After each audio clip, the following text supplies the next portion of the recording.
ujung barat dari Aceh sampai ujung timur di Papua. Karena di Papua kan ada beberapa daerah yang memang komunitas muslim, bukan perantauan, yang asli Papua, orang-orang Papua. Apa yang diperjuangkan? Yang diperjuangkan adalah menyebarkan, menjaga, melestarikan dan mempertahankan Islam Ahlus Sunnah wal Jamaah. Ini perjuangan para ulama. Dan memang Islam ini masuk kepada bangsa kita sejak awal memang Islam Ahlus Sunnah wal Jamaah, bukan yang lain. Jadi memang Islam Ahlus Sunnah. Kalau NU menyebut istilah aswaja, Ahlus Sunnah wal Jamaah. Cuma sama kawan-kawan yang saudara-saudara kita ini ada yang membuat singkatan aneh-aneh. Aswaja katanya asal wajar-wajar saja. Kalau wajar-wajar ini kan wajar menurut siapa? Ya gak bisa. Ada yang sebagian Ahlus Sunnah disingkat menjadi An-Najah. An-Najah itu artinya Ahlus Sunnah wal Jamaah. Nah, sejak kapan ini yang perlu kita tahu? Sejak kapan Islam ini masuk ke Indonesia? Islam ini masuk ke Indonesia, sebagian sejarawan mengatakan itu pada masa Khulafaur Rasyidin. Diperkirakan pada masa Sayyidina Utsman bin Affan radhiyallahu anhu. Walaupun yang masuk Islam ini hanya beberapa orang ya, masih belum ramai. Mengapa pada masa Khulafaur Rasyidin? Teorinya, kalau di dalam dari segi teori, Sayyidina Utsman ini menjadi khalifah selama 12 tahun. Pada 6 tahun pertama, Sayyidina Utsman ini merampungkan peperangan melawan seluruh negara-negara non-muslim. Seluruh negara di sekitar daulah Islamiyah itu habis. Sudah gak ada yang mau diperangi 6 tahun pertama.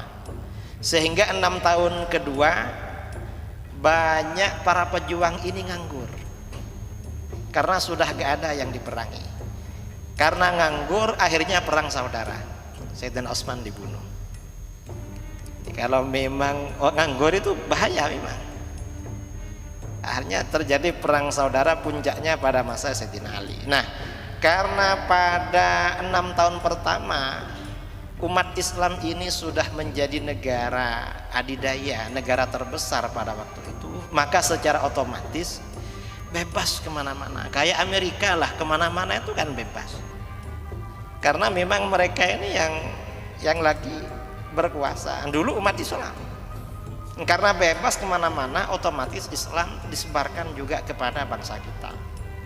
Karenanya sebagian ulama mengatakan paruh pertama abad pertama Hijriah, Islam ini berusia 50 tahun, bangsa kita sudah ada yang masuk Islam, walaupun belum ramai. Cuman kata para sejarawan, Islam ini semakin besar itu 600 tahun kemudian, penyebarannya semakin masif ya. Ya mungkin terstruktur, kemudian istilah sekarang ini. Jadi mungkin penyebarannya TSM itu ya 600 abad ke-7 Hijriah. Mengapa abad ke-7 Hijriah? Karena Kesultanan Islam yang berjasa besar menyebarkan Islam ke seluruh Nusantara itu adalah Kesultanan Pasai, yang disebut dengan Ad-Daulah As-Salihiyah. Disebut Daulah Salihiyah karena yang mendirikan itu namanya Al-Malikus Saleh. Nah, Al-Malikus Saleh ini yang mengirimkan tentara-tentara, pejuang-pejuang menyebarkan Islam kepada bangsa Indonesia.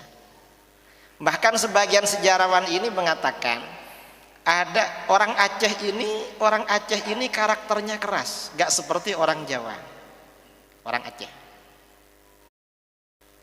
Dan mereka memang kuat ya, kuat berpegang teguh pada ajaran agama.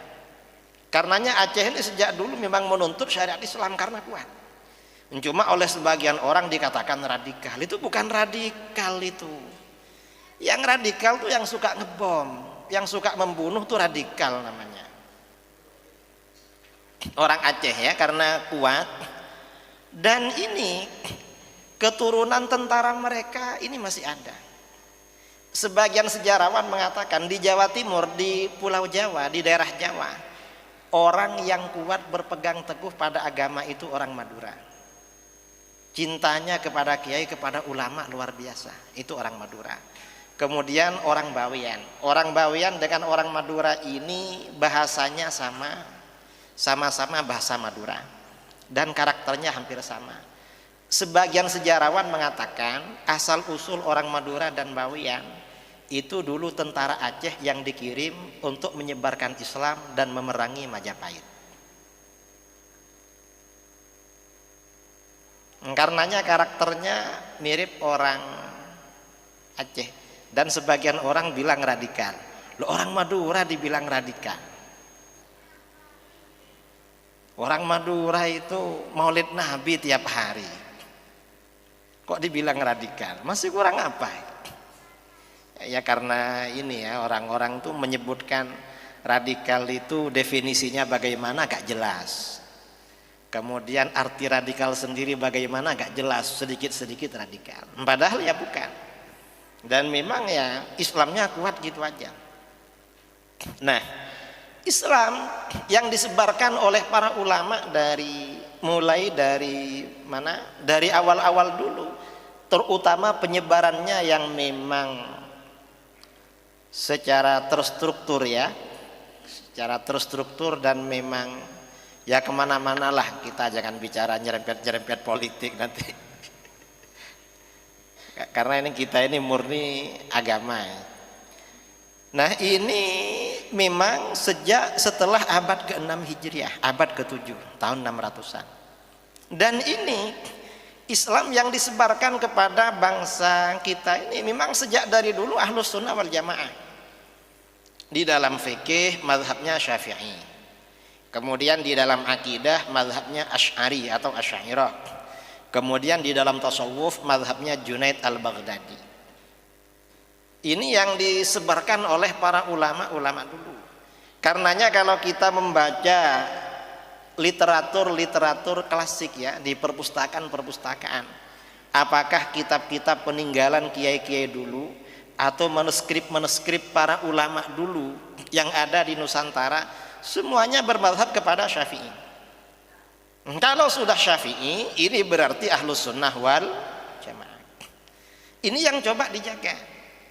Dan Islam madhab Syafi'i ini tidak hanya diajarkan, tetapi bagaimana memang menjadi perundang-undangan negara dulu.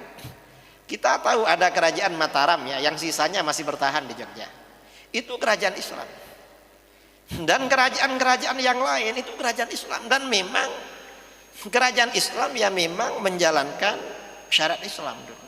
Ya mungkin ya walaupun karena masyarakat kita ini jauh dari Timur Tengah, mungkin penyebaran Islamnya, pengamalannya tidak sempurna seperti di Timur Tengah. Tetapi memang sangat hormat kepada Islam. Dan itu Islam Ahlus Sunnah wal Jamaah. Kemudian setelah Islam ini menyebar di seluruh Nusantara ya. Islam ini menyebar di seluruh Nusantara. Ada beberapa wilayah, ada beberapa daerah yang mungkin waktu itu belum tersentuh Islam. Kita ini kedatangan tamu yang tak diundang. Siapa ya tamu yang tak diundang? Portugis. Setelah Portugis, Spanyol. Setelah Spanyol, Belanda selama 350 tahun. Akhirnya ini yang yang merusak tatanan Islam bangsa kita. Dan bahkan dari penjajah ini akhirnya disebarkan agama Kristen. Karena daerah-daerah mayoritas Kristen itu biasanya memang daerah-daerah yang tempat ini datangnya penjajah. Contoh seperti di Manado. di Manado, Sulawesi Utara. Itu kan dulu mayoritas Kristen. Mengapa? Karena tentara Spanyol, kemudian tentara Belanda mendarat di sana. Kapalnya memang berlabuh di sana. Dan di Sulawesi Utara itu ada Islam. Itu setelah terjadi peperangan Cirebon. Peperangan Banten ya, perang Banten melawan Belanda. Ada keponakan Syekh Nawi Banten, Syekh Muhammad Arsyad At-Tawil, kalah perang, ditangkap Belanda, dibuang ke Manado. Sampai di sana berdakwah, mengajak orang masuk Islam. Bangsa kita ini walaupun dibuang mengislamkan orang. Ini bangsa kita dulu. Kemudian perang Cirebon ya, dalam perang Diponegoro. Pangeran Diponegoro ini kalah perang. Beliau Pangeran Diponegoro dibuang ke Sulawesi Selatan. Lalu komandannya Kiai Mojo bersama kira-kira 60 tentaranya dibuang ke Tondano, Minahasa. Karena laki-laki semua, mereka ini gak bawa istri, mau pulang juga mungkin dulu ya 100 tahun yang lalu lebih kan, sudah lebih 100 tahun. Mau pulang ke Jawa juga gak tahu lewat mana kan dulu. Telepon juga belum ada. Akhirnya tentara-tentara ini mengislamkan wanita-wanita Kristen dan dijadikan istri. Saya sempat ziarah ke makamnya ke makamnya Kiai Mojo di Tondano di Minahasa. Kemudian perang di Jawa Tengah, Ki Ahmad Rifai perang dengan Belanda, kalah perang, dibuang ke sana. Lalu ada seorang Habib di Palembang, perang dengan Belanda, kalah, dibuang juga ke sana, mengislamkan orang. Akhirnya di sana umat Islamnya ini hasil pembuangan. Kalau sekarang ya sudah agak lumayan, mungkin sekarang umat Islam di Sulawesi Utara sudah 50-50. Karena banyak perantauan dari Pulau Jawa, dari Jawa Tengah, dari Jogja, perantauan ke sana itu banyak. Ini Islam. Nah, seandainya Belanda dan Spanyol itu gak datang, mungkin kita ini negara Islam 100% mungkin. Tapi sudah takdir Allah itu. Sudah ditakdirkan ya sampai di situ. Ya mau bagaimana lagi? Mungkin itu sisa-sisa yang diwariskan oleh leluhur kita kepada kita untuk kita perjuangkan. Dulu ada ini ya, saudara-saudara kita sering ngomong, di Jawa ini cuma Wali Songo bisa Islam 90%. Sekarang ini kiai-kiai kan banyak. Kenapa gak bisa mengislamkan sisanya? Malah yang sisanya ada yang keluar dari Islam. Ini memang ini menunjukkan kehebatan orang dulu. Karena orang dulu itu orangnya zuhud, orangnya soleh, orangnya ikhlas. Ini yang sepertinya sekarang ini agak kurang dimiliki oleh masyarakat sekarang. Nah, ini Islam yang disebarkan kepada bangsa kita. Islam Ahlus Sunnah wal Jamaah.